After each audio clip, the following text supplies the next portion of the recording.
ಪಡೆ ಇವತ್ತು ಬೀದರ್ ಪ್ರತೀಕ ಕಿತ್ತೂರು ರಾಣಿ ಚೆನ್ನಮ್ಮ, ಬೆಳಗಾವಿ ಜಿಲ್ಲೆಯ ಹೆಮ್ಮೆ, ಕರ್ನಾಟಕ ರಾಜ್ಯದ ಹೆಮ್ಮೆ, ಭಾರತ ದೇಶದ ಅಗ್ರಗಣ್ಯ ಮಹಿಳೆಯರಲ್ಲಿ ಕಿತ್ತೂರು ರಾಣಿ ಚೆನ್ನಮ್ಮನ ಹೆಸರು ಮೊದಲನೇದಾಗಿ ತೆಗೆದುಕೊಳ್ತಾರೆ.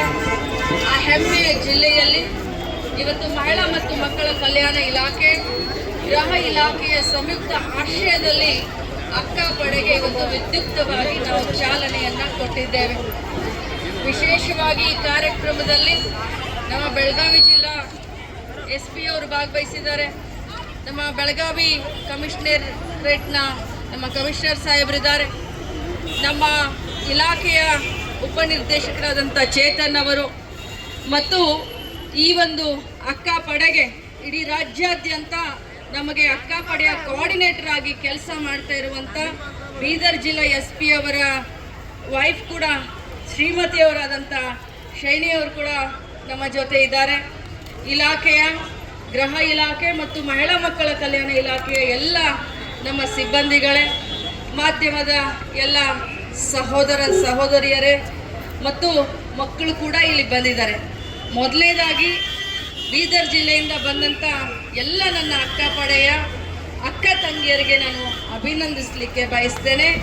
ತಮ್ಮ ಧೈರ್ಯ, ತಮ್ಮ ಸಾಹಸ, ತಮ್ಮ ಉತ್ಸಾಹ ಇಡೀ ರಾಜ್ಯಕ್ಕೆ ಪ್ರೇರಣೆ ಆಗುತ್ತೆ ಅನ್ನೋದನ್ನು ನಾನಿಲ್ಲಿ ಬಹಳಷ್ಟು ಗಟ್ಟಿ ಧ್ವನಿಯಲ್ಲಿ ಹೇಳಲಿಕ್ಕೆ ಬಯಸ್ತೇನೆ.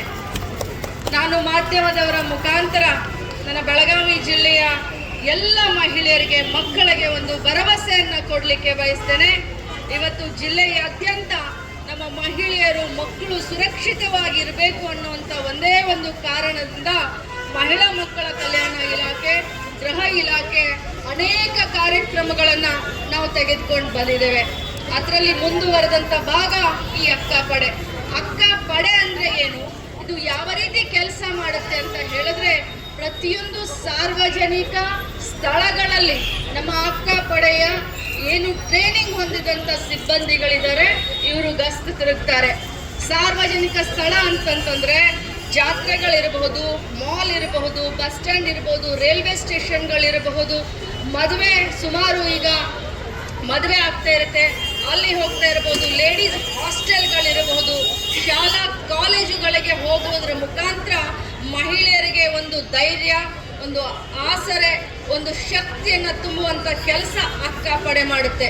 ಆದರೆ ಅಕ್ಕ ಪಡೆಯ ಏನು ಒಂದು ಉದ್ದೇಶ ಸಫಲ ಆಗಬೇಕು ಅಂತಂದರೆ ಅದು ನಾಗರಿಕ ಸಮಾಜ ಮತ್ತು ಅದರಲ್ಲೂ ನನ್ನ ಮಾಧ್ಯಮದ ಎಲ್ಲ ಸಹೋದರರ ಸಹಕಾರ ಅತ್ಯಂತ ಪ್ರಮುಖ ಪಾತ್ರ ವಹಿಸುತ್ತೆ ಅಂತ ಬಹಳಷ್ಟು ಗಟ್ಟಿ ಧ್ವನಿಯಲ್ಲಿ ಹೇಳಲಿಕ್ಕೆ ಬಯಸ್ತೇನೆ.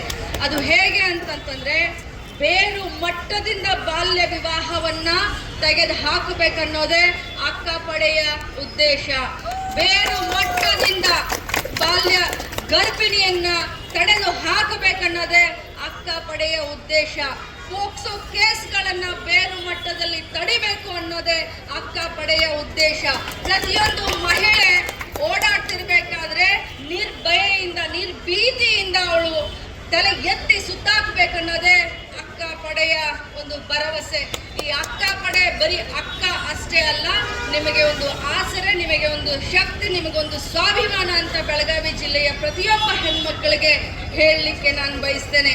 ಆದರೆ ಸಮಾಜದಲ್ಲಿ ತಾವೆಲ್ಲರೂ ಕೂಡ ನ್ಯಾಯಯುತವಾಗಿ ನಡೆದುಕೊಳ್ಬೇಕು ಅಂತ ಹೇಳಿದ್ರೆ ತಮ್ಮ ಸಹಕಾರ ಕೂಡ, ಯಾಕಂತಂದ್ರೆ ನಾವೆಲ್ಲರೂ ಜವಾಬ್ದಾರಿಯುತ ಇದ್ದಂಥ ನಾಗರಿಕರು.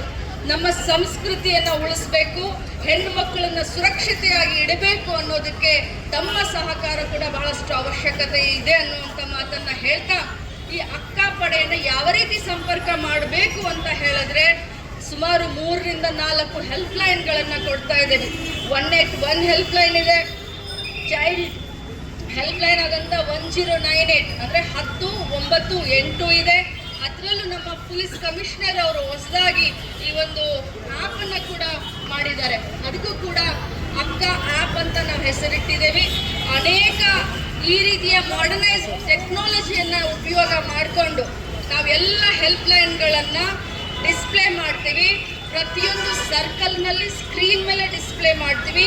ಪ್ರತಿಯೊಂದು ಸಾರ್ವಜನಿಕ ಸ್ಥಳಗಳಲ್ಲಿ ಪೋಸ್ಟರ್ ಅಂಟಿಸುವ ಪ್ಲೇ ಮಾಡ್ತೀವಿ. ಪ್ರತಿಯೊಂದು ಶಾಲೆ ಕಾಲೇಜು ಅಲ್ಲೂ ಕೂಡ ನಾವು ಈ ಹೆಲ್ಪ್ ಲೈನ್ನ ಬರೀ ಬೋರ್ಡ್ ಮೇಲೆ ಅಷ್ಟೇ ಹಚ್ಚಿದೆ, ಪ್ರತಿಯೊಂದು ಕಾಂಪೌಂಡ್ ವಾಲ್ಗಳಿಗೆ ಹಚ್ಚಲಿಕ್ಕೂ ಕೂಡ ಪ್ರಯತ್ನ ಮಾಡ್ತೀವಿ. ಅದು ಕೂಡ ಮಾಲ್ಗಳಲ್ಲಾಗಿರ್ಬೋದು, ನಮ್ಮ ಮಹಿಳಾ ಹಾಸ್ಟೆಲ್ಗಳಾಗಿರ್ಬೋದು, ಅಥವಾ ಸಿನಿಮಾ ಥಿಯೇಟರ್ ಹತ್ರ ಆಗಿರ್ಬೋದು, ಪ್ರತಿಯೊಂದು ಜಾಗವನ್ನು ಹುಡುಕಿ ಎಲ್ಲಿ ನಾವು ಈ ಒಂದು ಅನ್ಯಾಯವನ್ನು, ದೌರ್ಜನ್ಯವನ್ನು ತಡೆಗಟ್ಟಲಿಕ್ಕೆ ಅಥವಾ ಪ್ರಿವೆಂಟ್ ಮಾಡಲಿಕ್ಕೆ ನಮಗೆ ಅವಶ್ಯಕತೆ ಎಲ್ಲೆಲ್ಲಿ ಬೇಕು ಅಂತ ಅನಿಸುತ್ತೋ ಅಲ್ಲಿ ಎಲ್ಲ ಸ್ಥಳದಲ್ಲೂ ಕೂಡ ಈ ಹೆಲ್ಪ್ ಲೈನನ್ನು ನಾವು ಅಂಟಿಸ್ತೀವಿ. ಬಟ್ ಹೆಲ್ಪ್ ಲೈನ್ ಕೊಡೋದ್ರ ಮುಖಾಂತರ ನಮ್ಮ ಕರ್ತವ್ಯ ಅಲ್ಲಿಗೆ ಮುಗಿಯೋದಿಲ್ಲ. ಆ ಹೆಲ್ಪ್ ಲೈನ್ ಬಳಕೆ ಕೂಡ ಮಕ್ಕಳು ಇವತ್ತು ಮಾಡಬೇಕು. ಹೆಣ್ಮಕ್ಳು ಇವತ್ತು ಆ ಹೆಲ್ಪ್ ಲೈನ್ ಬಳಕೆ ಮಾಡಬೇಕು.